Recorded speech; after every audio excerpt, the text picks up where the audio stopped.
Before the tattoos, before the headlines, before the chaos, there was a boy with a dream, a 12-year-old kid from Stratford, Ontario, uploading videos for his grandma to watch. His name? Justin Bieber. And within a few short years, that name would echo through every corner of the world. Posters, perfume, stadiums filled with screaming fans. The world had never seen fame move this fast. But while everyone else saw a miracle, Justin was quietly building his own prison. By 16, he wasn't living a normal life anymore. He was living an industry. Every smile was scheduled, every movement monetized. Tour after tour, flash after flash. The boy who once sang in his bedroom was now an international brand. Reporters called him the new Michael Jackson. But inside, he was just a scared teenager trying to remember who he really was. When millions of people love you, you start wondering if anyone truly knows you. Behind the smiles and catchy hooks, Justin was crumbling, surrounded by adults who treated him like an investment, not a human being. He was exhausted, anxious, and trapped inside a story he couldn't rewrite. In his own words, "I was 19 with millions in the bank and no idea who I was." Fame didn't just make him, it consumed him. He began to spiral. Alcohol, pills, anger, anything to feel alive again. He was too young to be hated, too famous to be helped. Paparazzi caught every mistake, every tear, every breakdown. Headlines read, "Bieber meltdown." The world laughed. The internet mocked.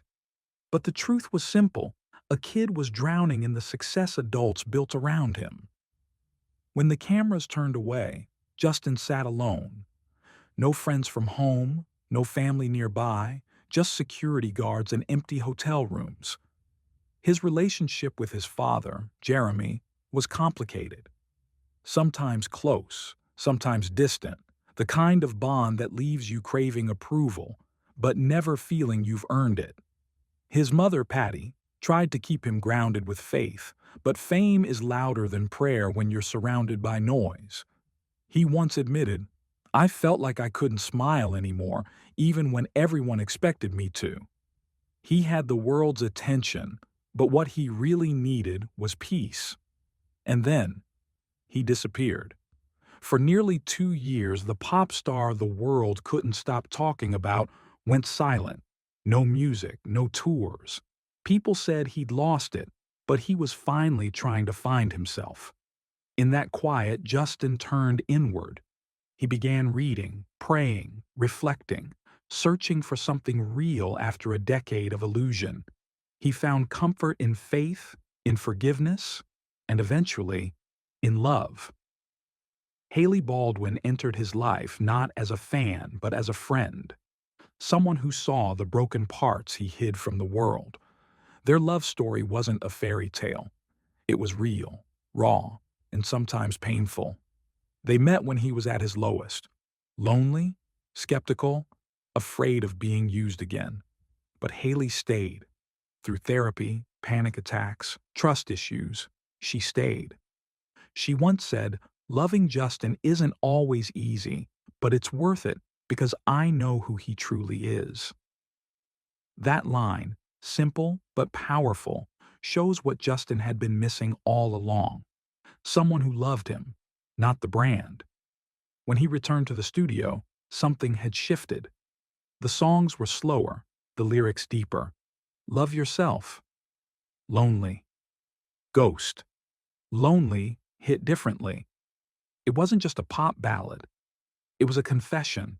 He was singing to the world that made him, and the world that broke him. "I'm so lonely," he whispered. And for the first time, fans listened instead of screaming. He was no longer chasing charts. He was documenting his healing. The world noticed. The same fans who grew up screaming his name were now whispering his lyrics with tears in their eyes. But healing isn't a straight line. Justin still battles anxiety, Lyme disease, chronic exhaustion, and the ghosts of his past. In interviews, he's honest. Some days I feel strong. Other days I don't want to get out of bed. That's the part fame never teaches you. That being known doesn't mean being understood. And yet, he keeps going, performing, recording, smiling again. Not because he has to, but because he chooses to. The boy who once ran from the spotlight is learning to stand in it without losing himself. Maybe that's what freedom really is, not escaping your past, but owning it. When we look at Justin Bieber today, we see tattoos, fame, luxury, a global icon. But underneath it all is the same kid from Stratford, the one who sang to make his mom smile. He just wanted to be heard. And maybe, after everything, he finally is. Every generation has its fallen stars. But Justin Bieber didn't stay fallen. He turned his pain into purpose, his chaos into connection. And in doing so, he became something rarer than a celebrity. He became human again. Because at the end of it all, fame made him famous. But pain made him real.